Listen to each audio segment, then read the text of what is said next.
नमस्कार दोस्तों, आप सभी को आपके अपने YouTube चैनल झार शिक्षा में स्वागत है। तो चलिए आज हम लोग झारखंड उत्पाद सिपाही के लिए प्रैक्टिस सेट नंबर 12 करते हैं, जिसमें हम लोग देखेंगे 25 इंपॉर्टेंट क्वेश्चन को, जो कि आपके एग्जाम में काफ़ी मदद करेगा। तो चलिए हम लोग स्टार्ट करते हैं पहले क्वेश्चन से। पहला क्वेश्चन है 5 मीटर पर सेकेंड की गति से गतिशील 22 kg वजन वाले वस्तु की गतिज ऊर्जा कितनी होगी। तो इस क्वेश्चन में हमें क्या क्या दिया है पहले वो देखना है। तो हमें दिया है पहला मास 22 kg और वेलोसिटी दिया हुआ है 5 मीटर पर सेकेंड। तो हम लोग जानते हैं कि गतिज ऊर्जा बराबर होती है, क्या होती है, हाफ mv²। इस फॉर्मूला हम लोग पुटअप करेंगे तो ये हाफ m का वैल्यू 22 और v का वैल्यू 5 का स्क्वायर यानी कि 25 हो जाएगा। ये 2 से 2 कट गया, 11 इंटू 25, ये कितना हो जाएगा, 11 इंटू 25, ये 275 हो जाएगा। इसका आंसर क्या हो जाएगा, 275 जूल। अगला प्रश्न है, किसी अनुदैर्ध्य तरंग में लगातार 2 संपीड़न और 2 लगातार विरलीकरण प्रक्रिया के बीच की दूरी को क्या कहा जाता है। तो किसी भी अनुदैर्ध्य तरंग में लगातार 2 संपीड़न और 2 लगातार विरलीकरण प्रक्रिया के बीच की दूरी को तरंगदैर्घ्य कहा जाता है। क्या कहा जाता है, तो तरंगदैर्घ्य कहा जाता है। और तरंगदैर्घ्य को किससे डिनोट करते हैं, तो इसे लैम्ब्डा से डिनोट किया जाता है। अगला प्रश्न है, वाहन के पश्य या पार्श्व दर्पण द्वारा निर्मित प्रतिबिंब की प्रकृति जो होती है वो किस प्रकार होती है। यानी कि वाहनों में जो पश्च दर्पण का उपयोग किया जाता है, पार्श्व दर्पण का, उसकी जो प्रकृति होती है वो किस प्रकार होती है। तो प्रकृति जो बनाती है वो क्या बनाती है, तो आभासी और सीधा बनाती है। इसके साथ साथ उसका प्रतिबिंब छोटा भी बनता है और उसका जो एरिया होता है यानी वाइड एरिया होता है, जिसके कारण हमें पीछे की वस्तुएं जो होती है वो आसानी से दिख जाती है। यानी कि क्या बनाती है, तो आभासी, सीधा और छोटा प्रतिबिंब बनाती है।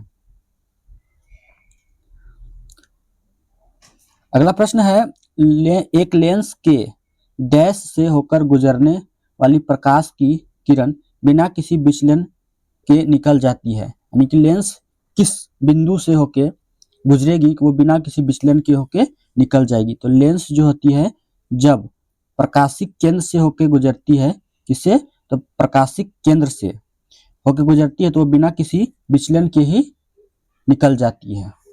इसका आंसर क्या हो जाएगा, तो डी हो जाएगा।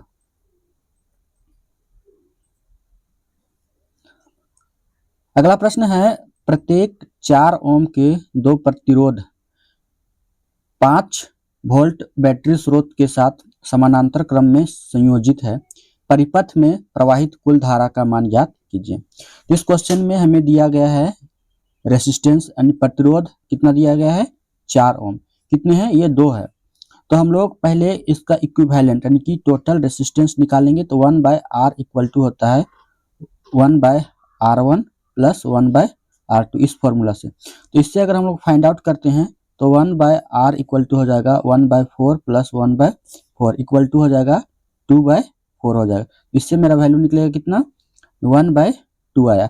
दैट मीन्स मेरा R का जो वैल्यू आया है कितना आया है, 2 आया। कितना, 2 ओम आया। और वोल्टेज भी दिया है मेरा 5 वोल्ट दिया है। तो हम लोग जानते हैं कि V इक्वल टू होता है IR। क्या होता है, IR।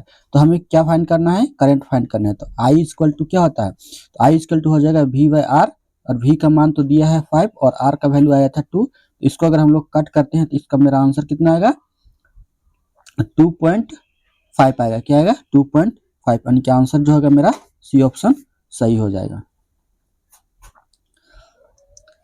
अगला प्रश्न है, बल्ब का फिलामेंट डैश गलनांक वाली डैश धातु से बना होता है।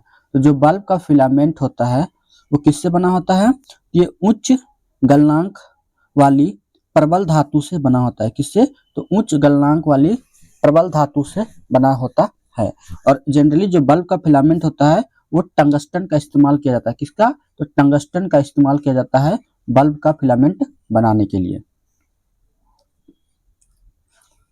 अगला प्रश्न है, किसी चुंबक वह भाग जहां से चुंबकीय क्षेत्र रेखाएं निकलती है डैश कहलाती है। यानी चुंबक का वह भाग जहां से चुंबकीय क्षेत्र रेखाएं निकलती है वो क्या कहलाती है। तो जैसे कि ये मान लीजिए एक चुंबक है, ये साउथ पोल और ये नॉर्थ पोल, तो जब यहाँ से निकलती है ये चुंबकीय क्षेत्र रेखाएं नॉर्थ पोल से निकलती है और साउथ पोल में आती है, और चुंबक के अंदर जो होती है साउथ से नॉर्थ डायरेक्शन होता है।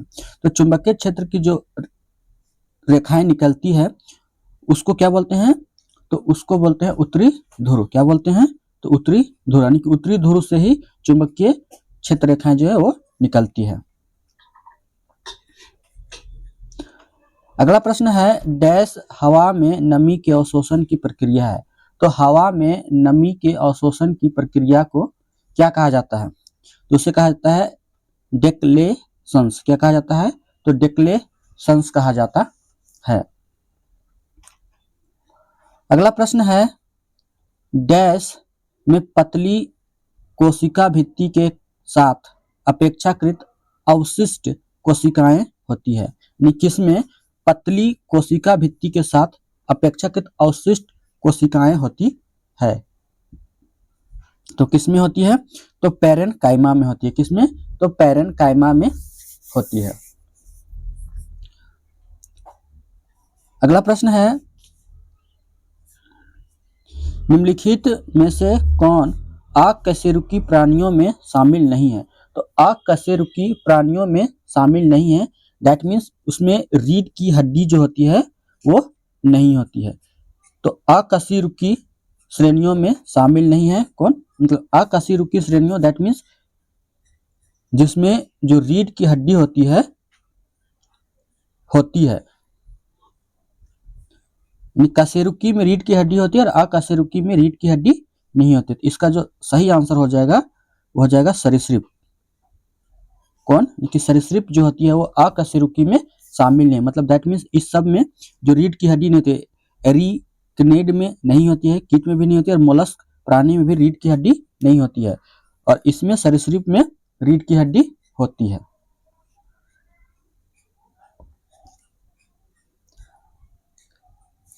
अगला प्रश्न है, कौन सी जीवन प्रक्रिया रासायनिक ऊर्जा को उष्ण ऊर्जा में बदलती है। कौन सी जीवन प्रक्रिया जो है वो रासायनिक ऊर्जा को उष्ण ऊर्जा में बदलती है।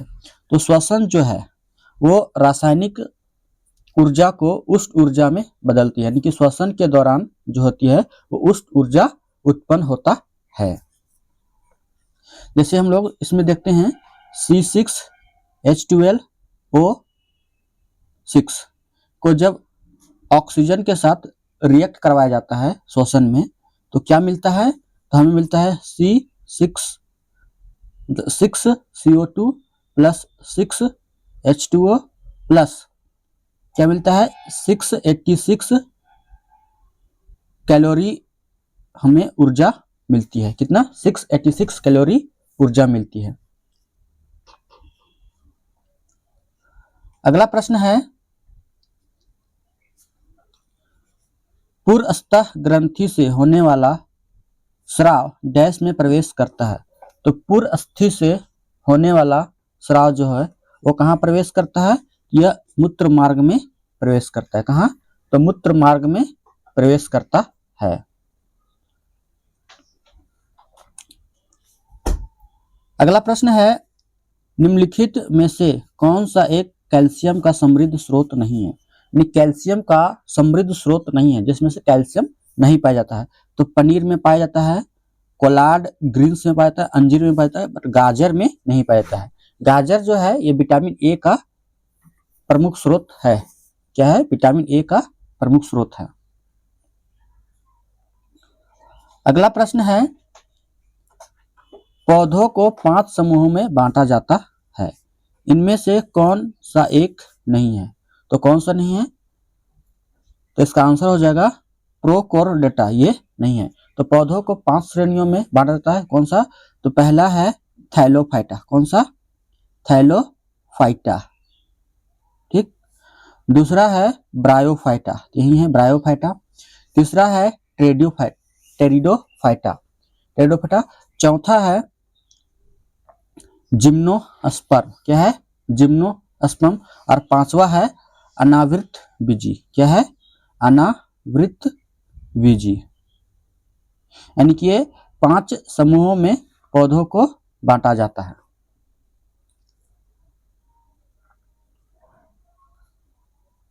अगला प्रश्न है पादप वहन तंत्र प्लांट ट्रांसपोर्ट सिस्टम द्वारा पत्तियों और जड़ों से किन उत्पादों का परिवहन किया जाता है? तो पत्तियों और उत्पादों से किसका परिवहन किया जाता है? तो ऊर्जा भंडार और अपस्कृत पदार्थ को परिवहन किया जाता है। किसका? तो ऊर्जा भंडार और अपस्कृत पदार्थ का परिवहन किया जाता है। और इसमें जाइलम और फ्लोएम ऊतक जो होते हैं ये दोनों महत्वपूर्ण भूमिका निभाते हैं। कौन सा? तो जाइलम और फ्लोएम जो होते हैं वो महत्वपूर्ण भूमिका निभाते हैं, जिसमें से जाइलम के द्वारा जल का परिवहन किया जाता है और फ्लोएम के द्वारा जो पौधे भोजन बनाते हैं उसको पौधे के विभिन्न भागों तक पहुंचाया जाता है। अगला प्रश्न है पत्तियों से पौधे के अन्य ऊतकों तक प्रकाश संश्लेषण के विलेय उत्पादों और अन्य पदार्थों के परिवहन की प्रक्रिया क्या कहलाती है? तो पत्तियों से पौधे के अन्य ऊतकों तक प्रकाश संश्लेषण के विलेय उत्पादों और अन्य पदार्थों के परिवहन की जो प्रक्रिया है वह क्या कहलाती है? तो वह कहलाती है स्थानांतरण कहलाती है। क्या कहलाती है? तो स्थानांतरण कहलाती है। अगला प्रश्न है निम्नलिखित में से कौन ट्रांसजेनिक फसल का एक उदाहरण नहीं है? ट्रांसजेनिक फसल का जो उदाहरण है वो कौन नहीं है? तो पालक जो है यह ट्रांसजेनिक फसल का उदाहरण नहीं है। कौन सा? तो पालक जो है वो ट्रांसजेनिक फसल का उदाहरण नहीं है। पालक में खनिज लवण और विटामिन जो होता है वो पर्याप्त मात्रा में पाया जाता है। तो खनिज लवण और विटामिन जो होता है वह पर्याप्त मात्रा में पाया जाता है। अगला प्रश्न है शैवाल को नियंत्रित करने के लिए आमतौर पर किस रसायन का उपयोग किया जाता है? तो शैवाल को नियंत्रित करने के लिए कॉपर का उपयोग किया जाता है। किसका? तो कॉपर का उपयोग किया जाता है शैवाल को नियंत्रित करने के लिए। पानी को साफ करने के लिए हम लोग ब्लीचिंग पाउडर का उपयोग करते हैं। किसका? तो ब्लीचिंग पाउडर का। लेकिन शैवाल को नियंत्रित करने के लिए कॉपर रसायन का या कॉपर का यूज किया जाता है। अगला प्रश्न है डैश पदार्थ का वह सबसे छोटा कण है जिसका स्वतंत्र अस्तित्व है?